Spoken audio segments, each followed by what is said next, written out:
Assalamualaikum warahmatullahi wabarakatuh. Halo Sobat Pojok Solusi, bagaimana kabar kalian hari ini?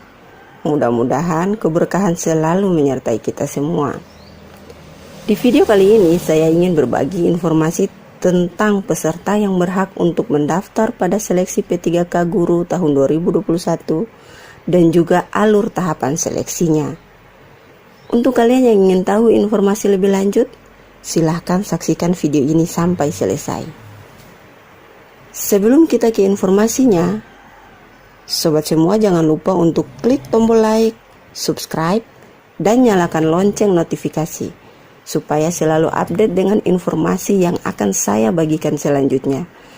Bagikan juga video ini untuk teman-teman kalian. Oke, mari kita simak bersama informasi yang akan saya bagikan ini. Berdasarkan hasil rapat virtual persiapan pengadaan CASN tahun 2021 di pemerintah daerah pada tanggal 6 Mei 2021 kemarin, maka terdapat 4 kategori yang berhak untuk mendaftar pada seleksi P3K Guru tahun 2021 ini. 4 kategori itu adalah: pertama, tenaga honorer kategori 2 sesuai database yang ada di BKN.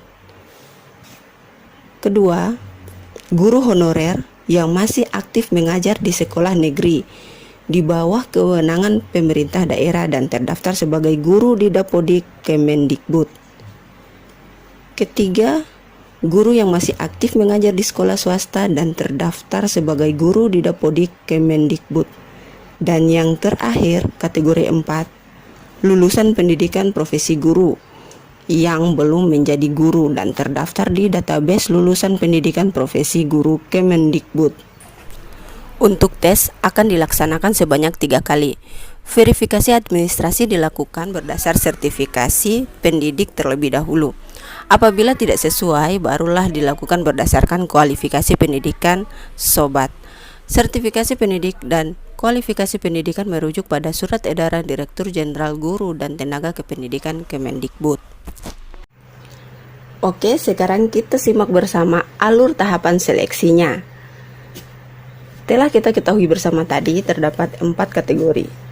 Dan keempat kategori itu harus melakukan proses pendaftaran di awal. Pendaftaran dan verifikasi berkas akan dilakukan oleh Kemendikbud.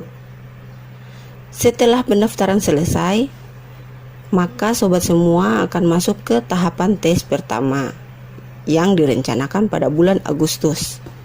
Tahapan tes pertama ini hanya bisa diikuti oleh kategori 1 dan juga 2. Oke, kategori 1 adalah tenaga honorer kategori 2, di mana tenaga honorer ini adalah tenaga yang diangkat sebelum tahun 2005 atau paling lambat tahun 2005 yang telah terdaftar di BKN.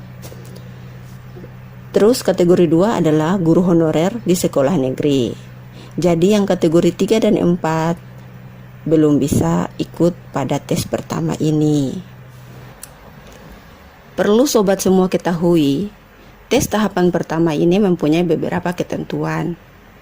Yang pertama, tidak dapat melamar ke instansi lain. Jadi bagi sobat yang telah mengabdi di sekolah tersebut, diwajibkan untuk mendaftar ke sekolah tersebut. Yang kedua, jika formasi tersedia dan serdik atau kualifikasi yang bersangkutan sesuai, maka harus melamar di formasi tersebut. Yang ketiga, jika formasi tidak tersedia dan atau serdik atau kualifikasi yang bersangkutan tidak sesuai, dapat melamar di formasi lain di instansi tersebut.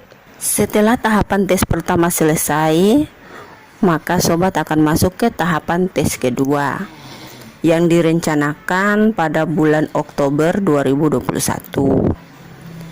Tahapan tes kedua ini bisa diikuti oleh 4 kategori. Kategori pertama dan kategori kedua yang tidak lulus tes pertama juga bisa masuk pada tahapan tes kedua. Di tahapan tes kedua ini, peserta memilih kembali formasi di instansi yang masih belum terisi sesuai serdik dan kualifikasi yang bersangkutan. Jadi untuk kategori 1, 2, dan 3 tidak dapat melamar ke instansi lain. Untuk kategori 4, peserta bisa melamar ke instansi sesuai dengan domisilinya. Diambil nilai tertinggi antara PG1 dan PG2. Setelah tahapan tes kedua selesai, sobat semua akan masuk ke tahapan tes ketiga bagi yang tidak lulus tes kedua. Di tahapan tes ketiga, peserta memilih kembali formasi yang masih belum terisi sesuai serdik atau kualifikasi yang bersangkutan. Seluruh peserta dapat melamar di instansi lain. Jadi di tahapan tes pertama dan kedua tadi, kategori 1, 2, dan 3 tidak bisa melamar ke instansi lain. Tetapi di tahapan tes ketiga, kategori 1, 2, 3, maupun 4 bisa melamar ke instansi lain. Diambil nilai tertinggi antara PG1, PG2, dan PG3. Jika selesai dalam tahapan tes pertama, kedua, dan ketiga, sedangkan masih ada formasi yang kosong, maka formasi yang masih belum terisi ini dapat dilakukan optimalisasi pengisian formasi kosong. Pengisian formasi kosong dilakukan berdasarkan ranking penilaian sekolah yang akan ditentukan oleh Kemendikbud.